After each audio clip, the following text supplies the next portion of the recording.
1, 2, 3, 4. Filled with awe and fright, see Jurassic right, bathed in amber light. See Jurassic right, see Jurassic right, right. See Jurassic right, right. See Jurassic right, right. See Jurassic right, see Jurassic right, see Jurassic Park. Oh my goodness, what is happening here? Who are we? It's Jurassic June 2026. I didn't say 2025. We took a breather that year, but it's See Jurassic Right. I'm Stephen Ray Morris, joined by Andrea Ciofalo. I was going to say Fossil Find's very own Andrea Ciofalo, aka Strange Bird Art. I interrupted. I wasn't sure if you wanted me to introduce myself when you were like, joined by, so I didn't mean to cut in. I think we did it that way originally. You're Andrea Ciofalo. I think so. Last time I checked. You have bird seed on your mic stand. Bird seed right here. And right in front of me. And we're back for Jurassic June 2026, but we're not talking about our favorite dinosaurs. Oh no. Oh no. Our most loathed. The dinosaurs we hate. Top 10 dinosaurs that suck ass and should have been. They deserve to be dead. No, okay. Too far. I know, but I forgot why this even came up. I don't even remember. I think we were just talking about how it's been almost 2 years since we did our favorite dinosaur series. And then one of us said maybe we should do our least favorite. I think we were talking about tier lists too. Oh, sure. In that same conversation. I think that's where it came from. I think we were talking about tier lists.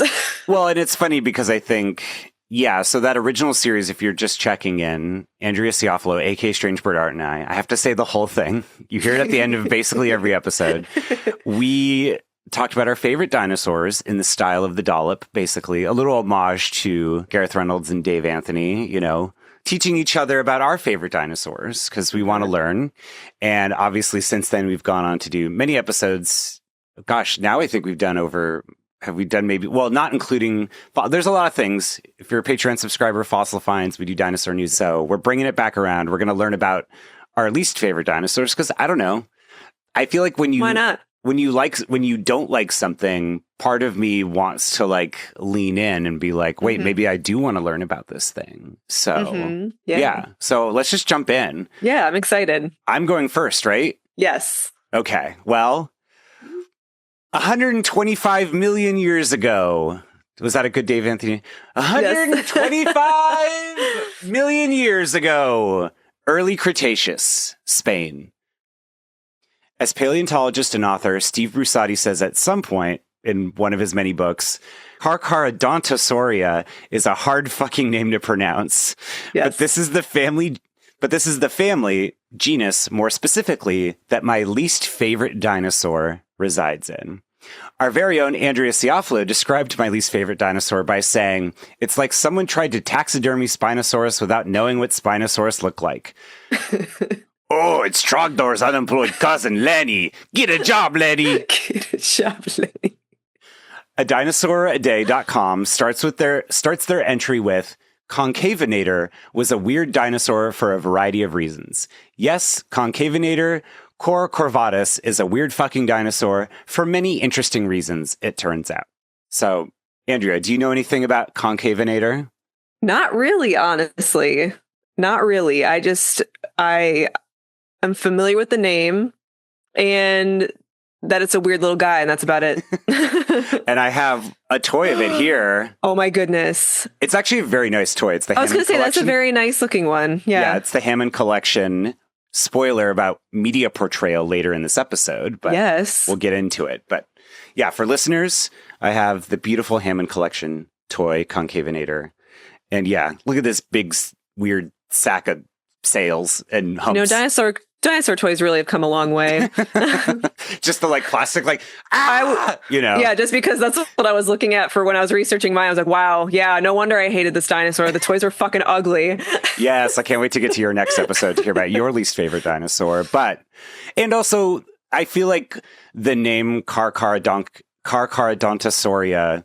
Take a drink every time I mispronounce that. Yes. Like when you first hear that name, the genus that Concavenator belongs to, you're just like, what's going on there? You know what I mean? Yeah. Like, Why that name? That's been a thing I feel like I'm asking paleontologists a lot lately, is like, it must be fun and wild to name a creature, to describe a dinosaur. And it's just like, some people really go off the rails, and it's exciting.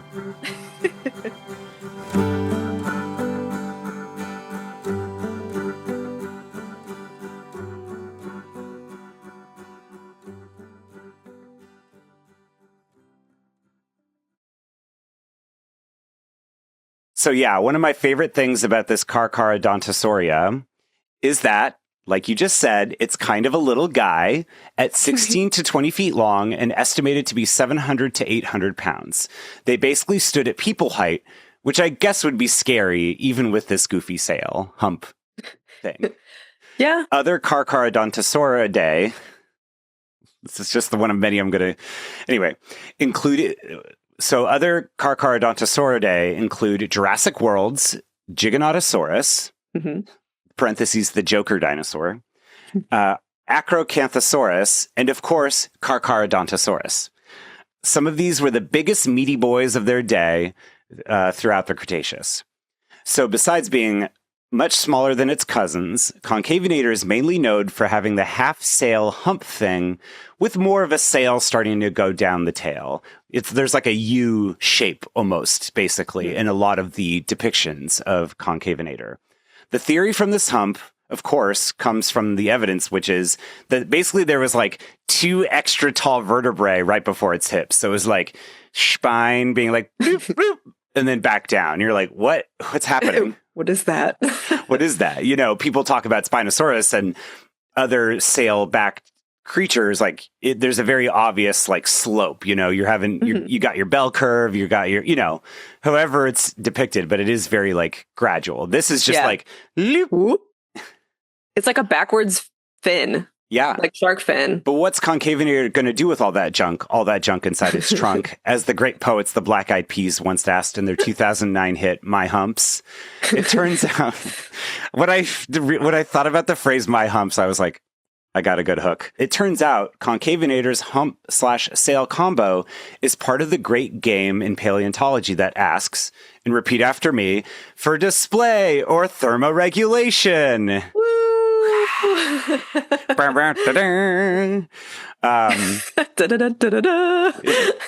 Yes, ladies, and gentlefolk, when it comes to ancient synapsids like Dimetrodon, plates on a Stegosaurus, or even the sail of our main meaty boy, Spinosaurus, paleontologists in the early days wondered if these features worked for thermoregulation.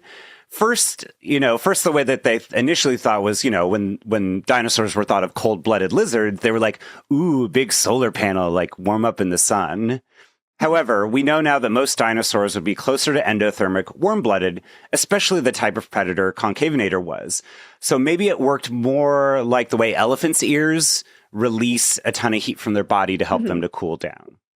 And yet, Concavenator's bigger cousins lack this distinct hump sail thing, which you would think, right? Like if a creature's bigger, it needs more, like it needs to regulate its body more.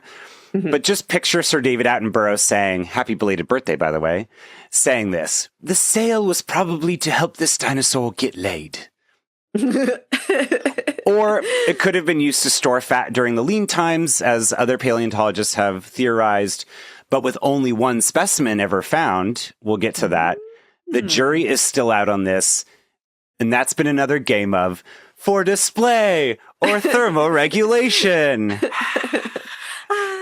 Because I feel like, right, like growing up, like when you would read, you would get these dinosaur dictionaries and stuff, and it was like, what are the plates for a Stegosaurus? What is the Spinosaurus sail? Like that is such a like Concavenator's weird ass body is like part of that discussion. You're like, what is this thing? And I think, oh, go ahead.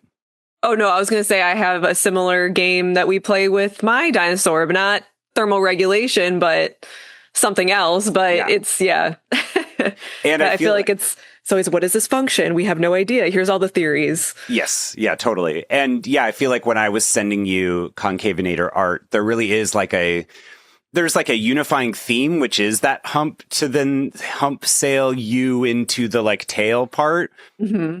But I feel like people get pretty creative with like what to do with it. Mm-hmm. I mean, anything's possible. Yeah. Now, not to throw another weird thing onto Concavenator, but its discovery in 2010 put also another weird feather in its cap, or arms more precisely. I'm showing my arms. Discovered and described in the Cuenca province of Spain by paleontologist Francisco Ortega, Fernando Escaso, and Jose Luis Sanz, this Concavenator Corcovadus is the holotype, the one and only specimen to its name, just like my favorite meaty boy, Carnotaurus cerastri. The team found quill-like structures on its ulnas, which now I know what an ulna is, which is the bone on the forearm. And so paleontologists have been like, wait, could that be feathers? Could Concavenator have like a cool feathers on its like ulnas, on its like the arms that are like pointing down, basically? Yeah. So if you've read Steve Brusati's excellent new book, The Story of Birds, out now in the US, this month in the UK, check out our See Jurassic Right chat. Always be plugging, even on your own podcast. You know that birds evolved from a specific line of Coelurosaur dinosaurs. While Concavenator is the theropod dinosaur, its lineage is not the one that evolved into birds.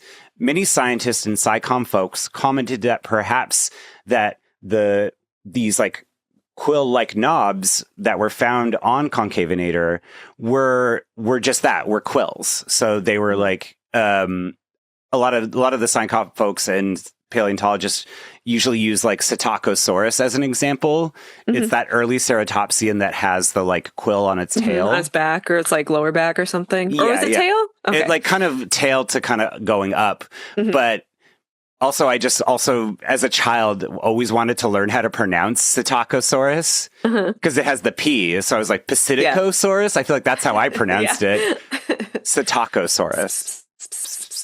Oh, my cats are coming. So Steve's book goes to great lengths to show how early feathers and even hair on early mammals evolved from these more proto-forms in order to keep creatures warm, before they eventually went on to be used for sexual display or flight.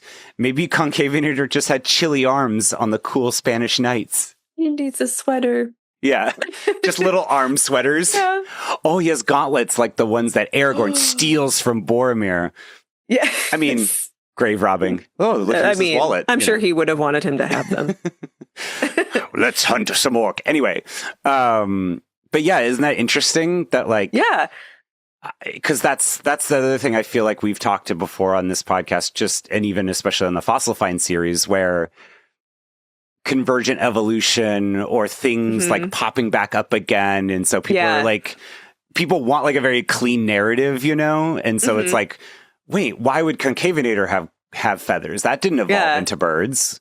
Right. And it was surprising, I think, only because I was comparing it to Spinosaurus. They're not like, from the same branch of the dinosaur family tree, obviously. But I think like in my brain, I was like, oh yeah, like he's got a sail on his back like Spinosaurus. Spinosaurus doesn't have, that we know of, doesn't have feathers or feather-like quills. So that's a surprising fact about Concavenator that I didn't know. Not that I knew much anyway, but well, and there are other theories, like there had been later.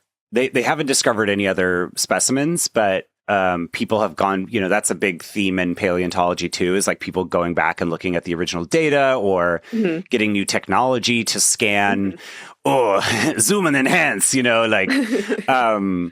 And so people have been like, oh, and I'm holding up the Concavenator toy, like, people have questioned whether maybe they were like attachments for muscles because Carodontosaurids have 4 fingers.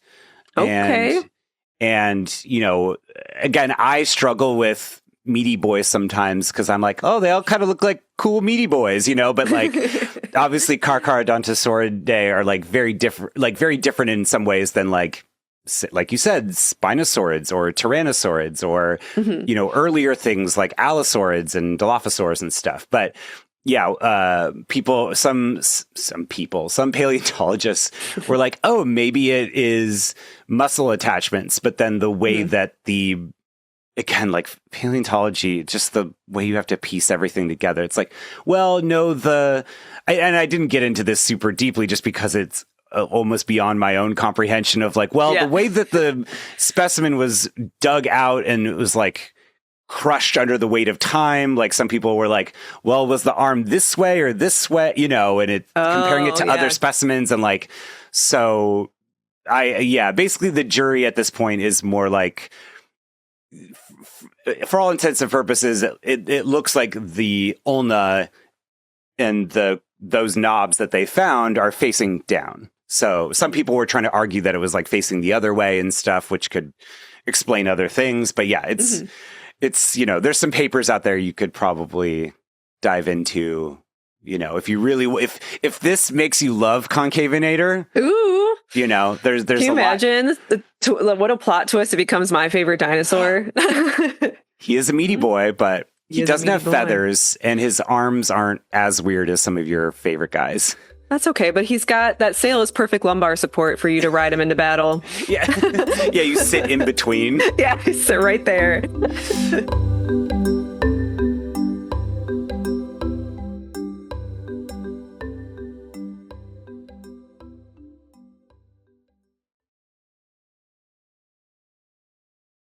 I'm going to put you on blast again because our very own Andrea Ciofalo, aka Strange Bird Art, hasn't actually seen the Jurassic Park entry that Concavenator appears in. Oh no, it's happening. They're going to find out. Boo!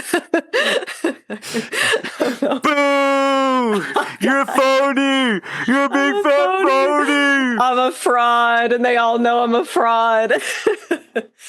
2018, that sounds so weird.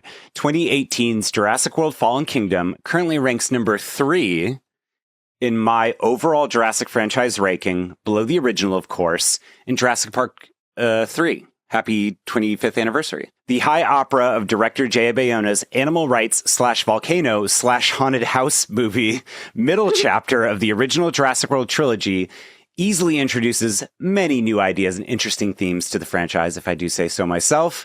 Plus, it features a natural history museum setting in the Lockwood Manor sections of the film, where human clone Macy, Silly Sausage Lockwood, you'll get that when you see the movie, lives out her days in secret before the arrival of dinosaurs to the mainland.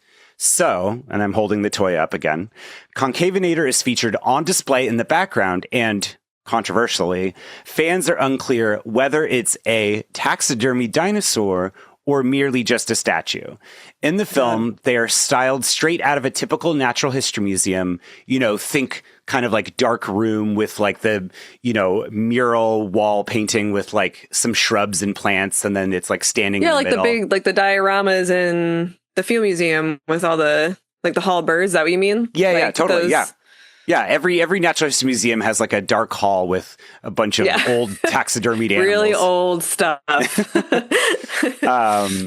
So yeah, in the film, it's styled out of what we think of as a natural history museum and is even referenced as stuffed dinosaurs in a 2018 Entertainment Weekly article / magazine about the film. However, many of the crew, including the original Jurassic World director Colin Trevorrow, said they were just supposed to be statues. With natural history museums replacing some of their taxidermy over the years, it's honestly up to you what you find more or less appealing. Do you like the idea of them being like rotting corpses, like the lines of Savo or whatever down in the basement at the Field Museum? Yeah.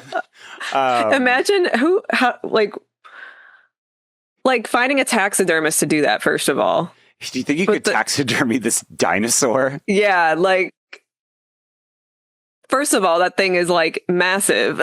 Yeah, this is an real NDA situation happening. Oh yeah, I would hate to be that guy. Or did they do it themselves? Like bad going back to the bad taxidermy. Oh no, they made him too smooth. Oh, He's too smooth. They overstuffed him. That's the lions are like some of the Field Museum. It's just like, Yes. They got Some of them Mar-a-Lago are face. Real. Oh no. Some of them are real rough. This dinosaur's got Mar-a-Lago face. Like they just pulled I think I just wiped my eyeliner off doing that. Does the guy look, you guys? Does the guy look 10 years younger? 10 million years younger? 10 million years younger. But you know what? Ultimately, I'd like to think that they did clone Concavenator, but like the Mutodons in Jurassic World Rebirth, it was just too ugly to live. And that is my least favorite dinosaur, the Concavenator. Amazing. Thank you. Too ugly to live. No. Kill me. Kill me. He looks incomplete. I think that's the other thing. He looks incomplete. I just, to your There's point. something wrong. To your point, though, and I think to the point of a lot of people talking about this dinosaur, when you only have one specimen, it is like interesting. Yeah. But it's like to compare it to Carnotaurus. Yeah. Like, it's just, I mean, but he's also awkward, you know? awkward arms from Prehistoric Planet. Like, it's just, yeah, I don't know. I think that's why I chose this. And again, I'm curious to know why you chose your least favorite dinosaur. Like, it is just like a weird guy. And I think because my blind spot is that I kind of like, oh, they're all just meaty boys, like I was saying earlier. Like, Concavenator was like a good example of like, yeah, but what makes him special? You know, what makes him or her special? So that's why I picked Concavenator. He is special. And to put you on blast for not seeing Jurassic World Fallen Kingdom. And to reference another mid to late 2000s popular song, just like Fly Like a G6. Or my humps. Now you're gonna have that stuck in your head. That's gonna be the no spoiler 4-up that we were doing. The no spoilers. Yeah. Because remember we did those like 4-up things like as a sneak peek for each episode. We'll do that again. I'll do that again. Yes, that'll be fun. But yeah, that's it. Oh, let me read my sources. Jurassic World Fallen Kingdom, Dinosaur Day on Concavenator, Wikipedia for Concavenator, Chimera Suchus YouTube channel, Wikipedia for Carcharodontosauridae. God, I kind of just love saying that's my new vocal stim, Carcharodontosauridae. Carcharodontosaurus. Now that you've like gotten the hang of saying it, Carcharodontosaurus. Carcharodontosaurus.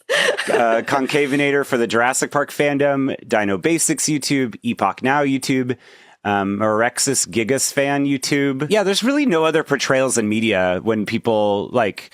It's just in a lot of other Jurassic Park stuff. There's no like cute Concavenator like villain in like Dinosaur Train or you know what I mean? Like Dinosaur Train. I mean, it is, you know, only been discovered in the last 16 years. So I feel like to me, it's like that's the thing. Like I think it is interesting enough that it would be really fun to put in another dinosaur movie or documentary. I think you could have a lot of fun with it. So, but how cool is it that you have a figurine of it though, despite it not being in that much? Like, and that's a good looking toy. Yeah, no, it's the like they did a good job. It's the premium line Hammond collection. Hell thing. yeah! So, but it just looks so cool. And I sent you a picture of the way it looks in the movie, and it looks awesome. Like the display, and it has the little toy monkey hanging off of its teeth.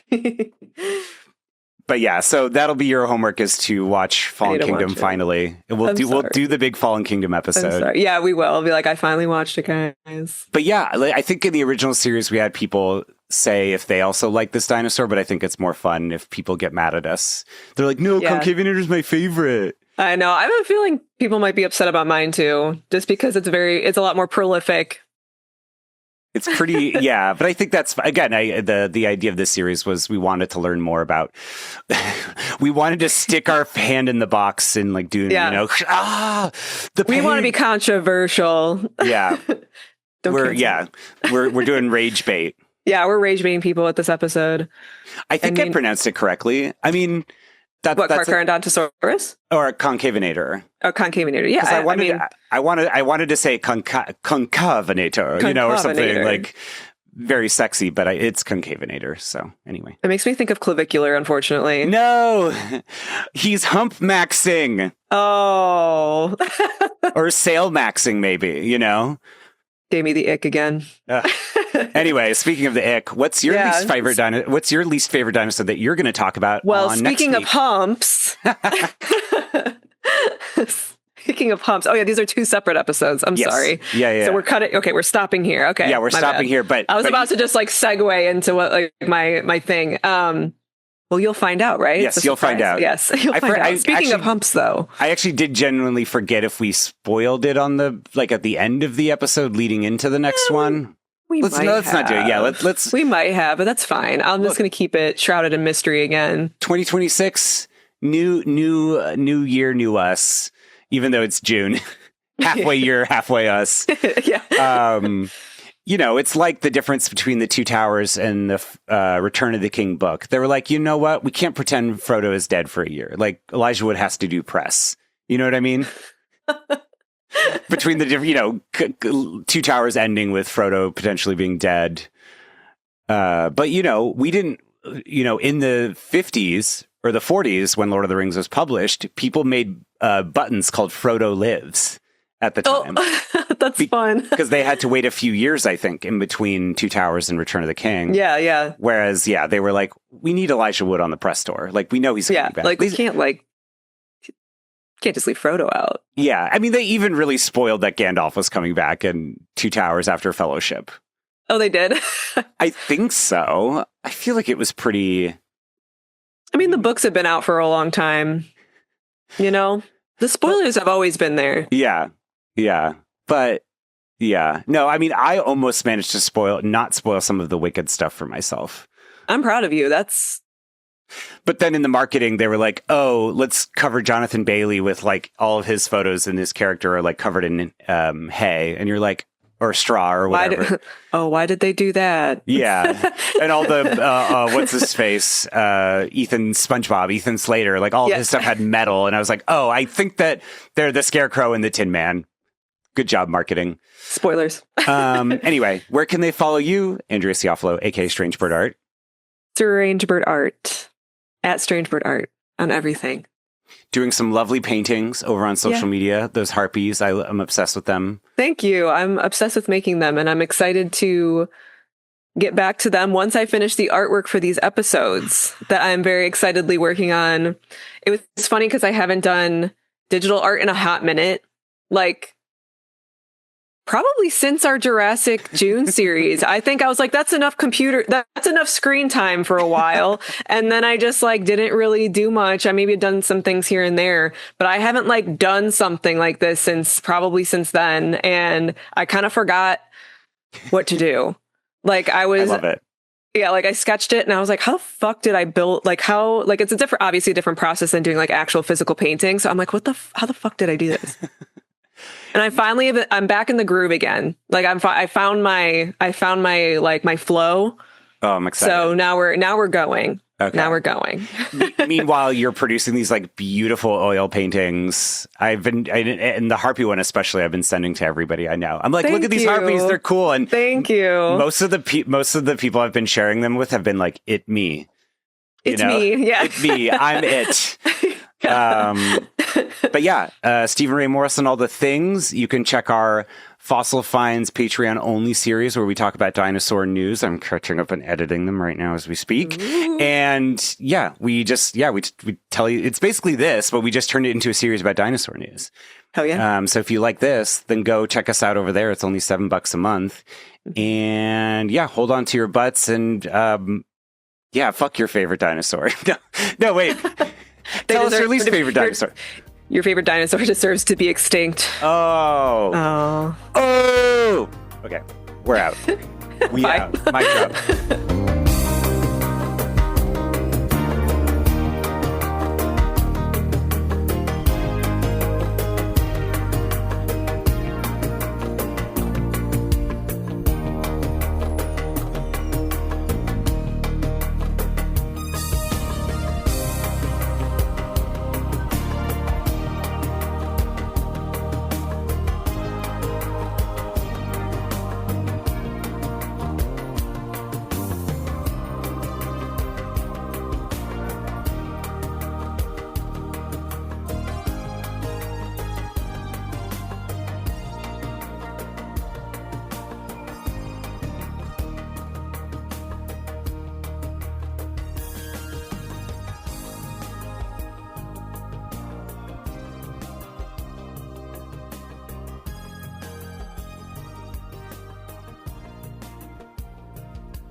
ever.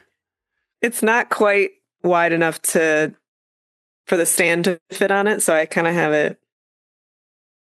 Well, There it's you go. my So turn. it's at least so like close to my face. yeah, no, it looks good. I mean, yeah, I'm going to introduce the show.